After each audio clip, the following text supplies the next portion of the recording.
Hey everybody, welcome back to Thirsty Thoughts Investing. Bit of a change of scenery today, as you can see, and I'm actually recording this from sunny Jacksonville, which is in Tennessee. Look at that unbelievable view out the window. How cool is that? I'm right here in downtown Nashville at a dental conference.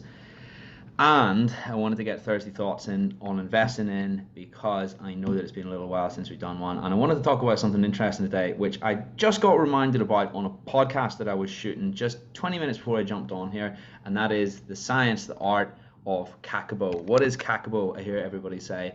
Let's go ahead and jump into the presentation so I can tell you all. So what I will do right now is, of course, share my screen, and we're going to jump into today's presentation, which, as I say, is on KAKEIBO. So, KAKEIBO, what is the KAKEIBO? KAKEIBO is a book. KAKEIBO is the art, the science of budgeting, and it originated from medieval Japan, I believe, and it's been a tradition there ever since.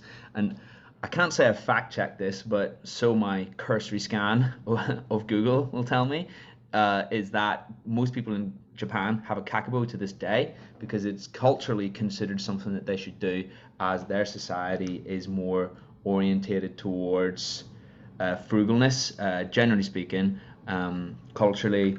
Certainly, as compared to where I am at the minute, which is America, you wouldn't believe the flipping portion sizes they have over here. It's absolutely bananas. The consumerism on every level is just crazy. But of course, I can't say I checked any of that, so please don't take my word for it. It would just be what I found on Google, of course. So anyway, KAKEIBO, what is it? It's a little book that you can fill in. It's a journal, effectively, of your spending habits, and you can use this to make yourself more money. Now, what do I mean by that? Last week, we talked about building wealth versus creating wealth, and I think so many people are focused on the building wealth side, increasing your turnover, so to speak. As an individual, whether you're an associate or a principal, we can think of turnover as everything that comes in, your top line, effectively. Before everything else is deducted, your gross as such.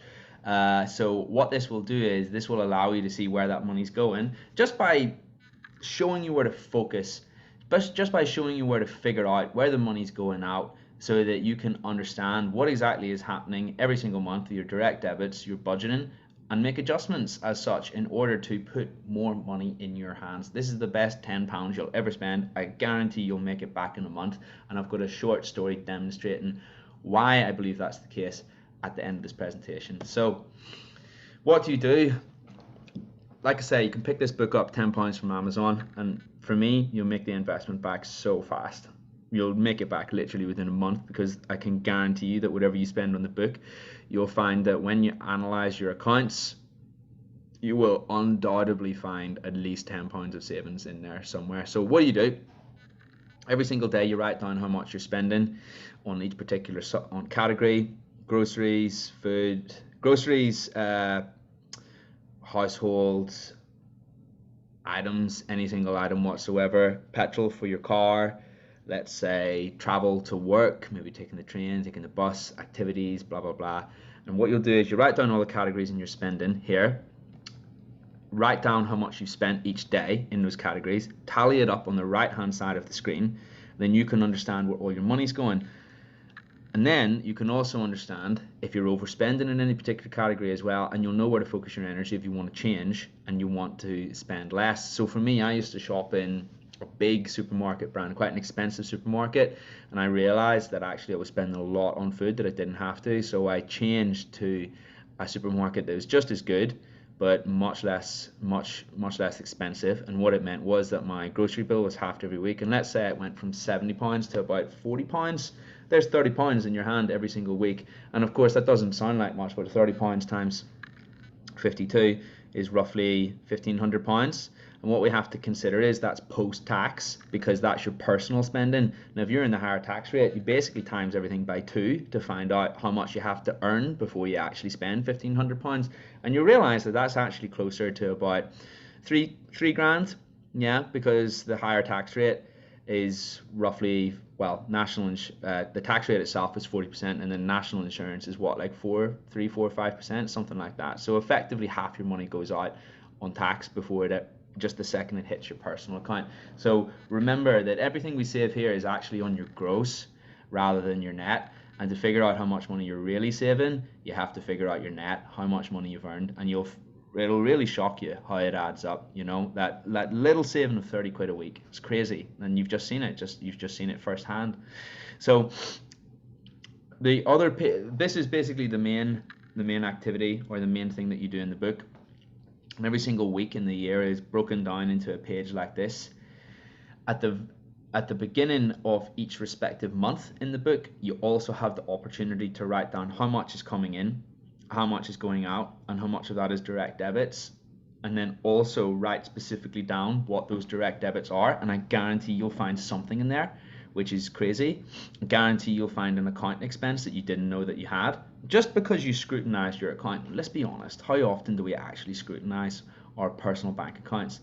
I know I didn't do it for many years until I got this book, and it was stunning. I found there was at least 3-4 direct debits in there that I'd forgotten about, and I always thought that I was financially savvy. I always thought I was on top of these things. I actually switched my bank account because I realized that there was a lot of expenses coming out on accounts that I'd, one, never used, and two, they were not actually giving me any value in return for these fees that I was paying. It was totally ridiculous.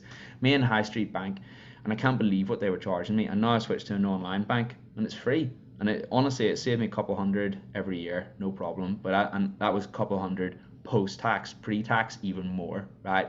Seriously, you need to get this book if you want to make more. If you want to literally make more money, this is what I would do. This is how you can create wealth instantly. Brilliant book. You'll love it. And then the book will also demonstrate to you, or show you how to do, is allocate a certain amount of money towards your savings every month. And just by the sheer fact that you're keeping on top of it and scrutinizing it, you'll understand whether or not you're hitting those saving goals, rather than just doing it willy-nilly. You need to have structure. We need to understand where this money's going, or else we'll have no idea how much we're saving. And that is so true for so many people. And of course, it's a process. You need to fill in the book every month. It doesn't take that long, and it'll literally put more money in your hands. It's incredible.